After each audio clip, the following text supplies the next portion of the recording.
వీడు మొరటోడు అని వాళ్ళు వీళ్ళు ఎన్నెన్ని అన్న పసి పిల్లవాడు నవ్వాడు.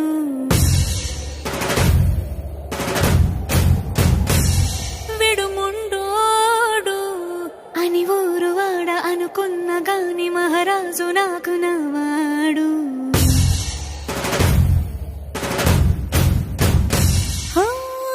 మాట పెడుసై